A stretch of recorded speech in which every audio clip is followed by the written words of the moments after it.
Welcome to today's CIO Water Cooler TV episode. My name's David Savage, and today I'm joined by Jody Fullman, the CIO of Reconomy. How are you today, Jody?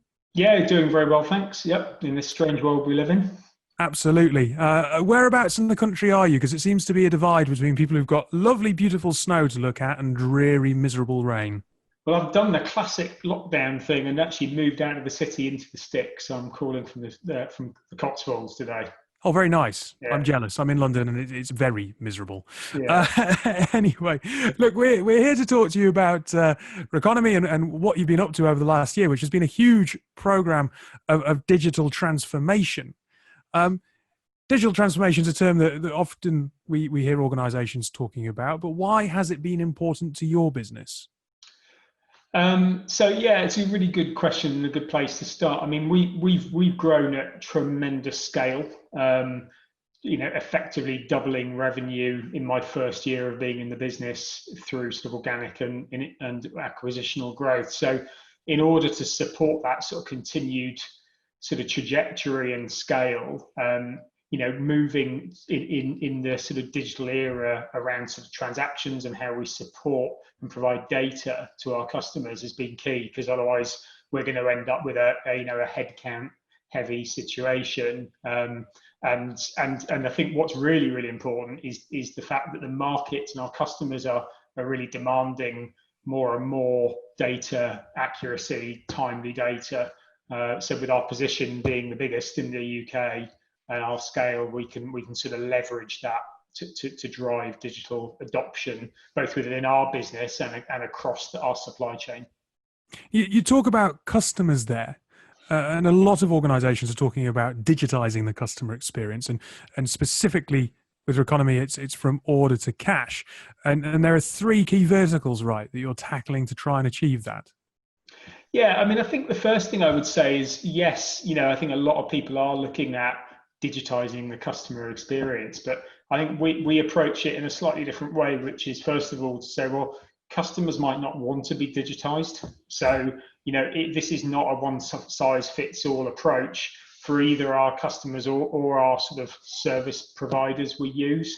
So I think that's the sort of the prefix. But yeah, the way we've tackled it is to tackle it across sort of three verticals. What we're classing as sort of customer touch, and then the sort of mid vertical, which is the sort of operational delivery side, and then the sort of final vertical, which is ultimately how we turn that into delivery and cash, the sort of the back office sort of and delivery processing. So we've wrapped digital strategies across those three verticals, being really careful not to go too far and have, particularly on the customer touch vertical, have that sort of go to the one size fits all. So we've got an adaptable approach into the market.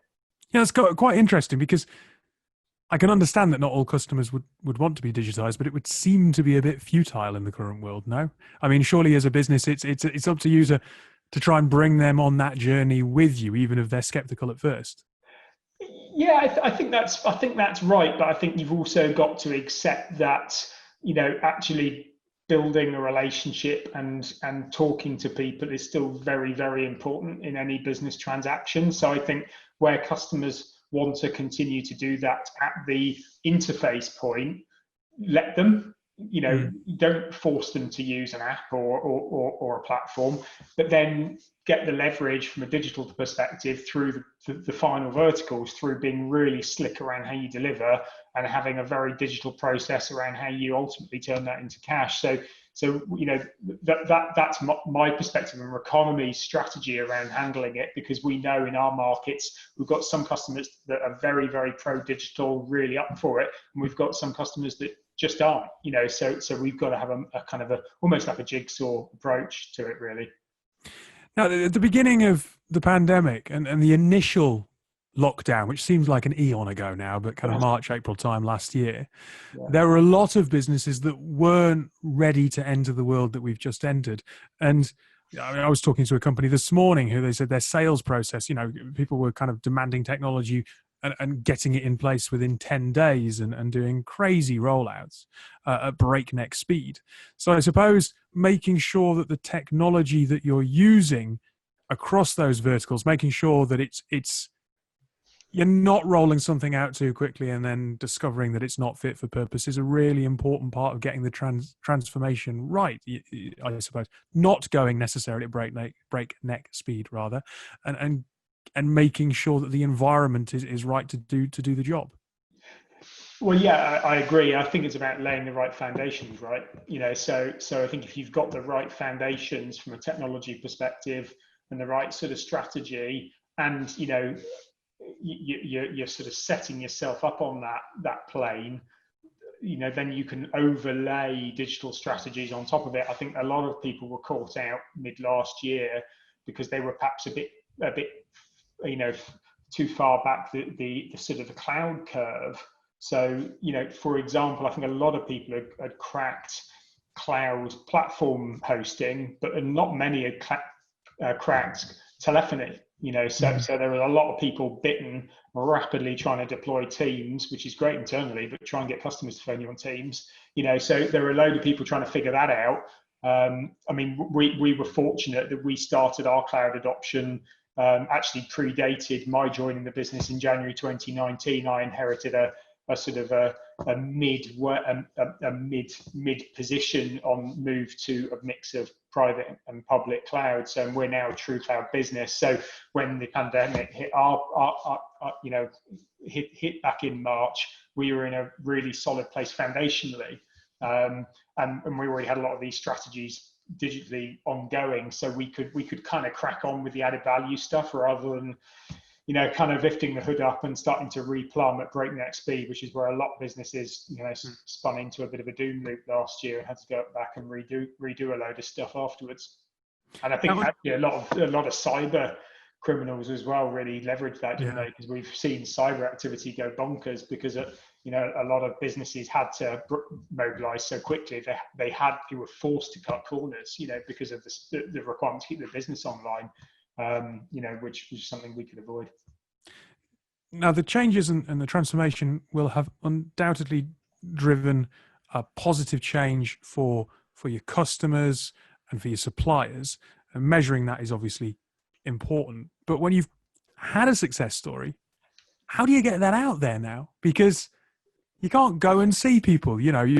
Everyone is reliant on social to get their messaging out. LinkedIn is full of content like never before. And the opportunity to speak at conferences and to kind of go and in a very traditional way kind of shake hands with people and have a conversation and meet up over coffee or a beer or whatever it might be isn't there. So how are you getting the message out about what you've been able to do? Well, I think first of all, the really specific part of the program of work we've been driving, which is digitising our supply chain, because we're so unique in the market, because no one else is doing it or has done it. That really gives us that first platform, because the hurdle is it unique? Is it different? And if it is, you immediately get through the first gate. The second is probably more of a tactical challenge. You're right. It is about, frankly, that's why it's exciting to be given the opportunity today to talk about what we're doing from a particular supply chain perspective, because it's another great channel. And we're looking constantly at other avenues to use, in the press and the media, in the tech sectors, in the environmental services sectors, to get that word out there, so people can really see the value of what we're doing as a business, because it is so different. Well, look, I appreciate your time today. It's interesting to hear the story that you've been through, and that it's garnering the recognition that it deserves. So, Jody, thank you very much for your time. No problem. Enjoyed talking to you. Thanks for your time as well, tuning in for this episode of the CIO Water Cooler TV. There is plenty more content on this page. Just have a look at the links below, and please do browse that content. And hopefully we'll see you for the next episode.